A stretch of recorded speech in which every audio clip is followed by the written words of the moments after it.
Pujian-pujian Allah kepada hambanya itu sama sekali tidak ada kaitannya dengan berapa banyak uang yang bisa dia kumpulkan di dunia. Tidak pernah Allah memuji orang semata karena dia paling banyak uangnya. Allah juga tidak pernah memuji orang semata karena dia di dunia dapat jabatan tinggi, disebut-sebut sebagai katakanlah seorang yang paling dihormati. Allah Subhanahu wa taala juga tidak pernah memuji di Al-Qur'an. Demikian pun Rasulullah sallallahu alaihi wasallam dalam hadisnya kepada seorang semata karena fisiknya. Tapi semua sebutan-sebutan baik Allah kepada hambanya itu terkait dengan amal perbuatannya. Sudah itu. Karena itu tidak sedikit kalau kita lihat di dalam Al-Quran, bapak-bapak dan ibu, Allah menyebutkan iman dan amal soleh itu selalu bersamaan. Innal ladzina amanu wa amilus shalihat.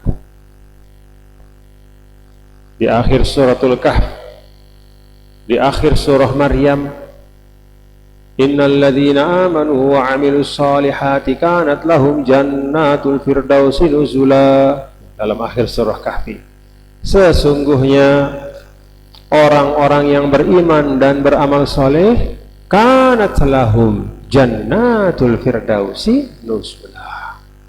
Mereka lah, kata Allah, bukan yang lain. Mereka lah jannatul firdausi, lahum, bagi mereka, jannatul firdaus, yaitu surganya Allah, al-firdaus, surga yang paling tinggi, nuzula, menjadi tempat tinggal, khalidina fiha, selama-lamanya. Di akhir surah Maryam, innal ladzina amanu wa amilus salihati sayaj'alu lahumur rahmanu wudda. Sesungguhnya orang-orang yang beriman dan beramal soleh, sayaj'alu lahumur rahmanu wudda. Sayaj'alu, Allah akan berikan mereka, Allah akan jadikan untuk mereka ar-rahman wudda. Sayaj'alu lahumur rahman, Allah yang maha pengasih akan menjadikan untuk mereka wudda. Apa itu wudda? Kasih sayang. Kita kalau disayangi sama suami kita, ibu-ibu, senang kita ya, senang hati, tenang. Kalau kita jadi istri disayangi suami, tenang hati kita. Kita jadi suami disayangi istri juga gembira. Kita jadi anak disayangi orang tua, Masya Allah. Kita menjadi seorang di tengah-tengah masyarakat, tetangga kita sayang sama kita, selalu menanyakan kabar kita. Kalau kita sakit ditengok, dikunjungi.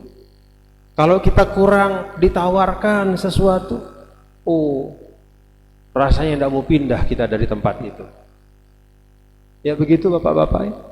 Nikmat rasanya kita berada di tengah-tengah orang yang menyayangi kita.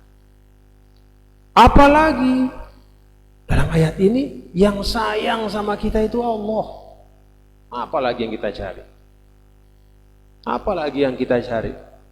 Kalau Allah Subhanahu wa taala memberikan kasih sayangnya kepada kita, maka dalam hadis qudsi kan disebutkan, kalau Allah Subhanahu wa taala sudah memberikan kasih sayangnya kepada seseorang, maka Allah akan umumkan di langit, wahai malaikat, saya sayang sama hamba saya. Maka kemudian para malaikat mendoakan orang yang disayangi oleh Allah, dan kemudian Allah Ta'ala yudha' lahul qabul. Allah Ta'ala akan masukkan di hati hamba-hambanya di dunia rasa sayang kepada orang itu. Jadi kalau kita cari orientasi supaya Allah sayang kita, maka itu akan otomatis membuat orang-orang juga akan sayang sama kita. Jangan kebalik. Jangan terbalik. Ini ibaratnya kalau kata orang dulu, ulama-ulama kita, kalau kamu mau sukses, maka orientasikan. Yang utama itu adalah cari ridho Allah. Seperti orang menanam padi di sawah. Kalau orang menanam padi di sawah, maka rumput-rumput akan ikut tumbuh. Tapi kalau sebaliknya, menanam rumput tidak akan tumbuh padi di sawah. Kan begitu ya bapak-bapak ya? Kalau kita tanam rumput itu di sawah, tanam padi itu ikut rumput-rumput di pematang tumbuh. Nggak pernah kita tanam rumput, tapi dia ikut. Karena intinya sudah kita lakukan, maka yang lain-lain akan mengikut. Tapi coba bapak-bapak tanam rumput di sawah itu, pematang, nggak akan tumbuh padi di tengah sawah kita itu. Itu ilustrasi gambaran. Ilustrasi dan gambaran mana yang pokok dan mana yang pelengkap.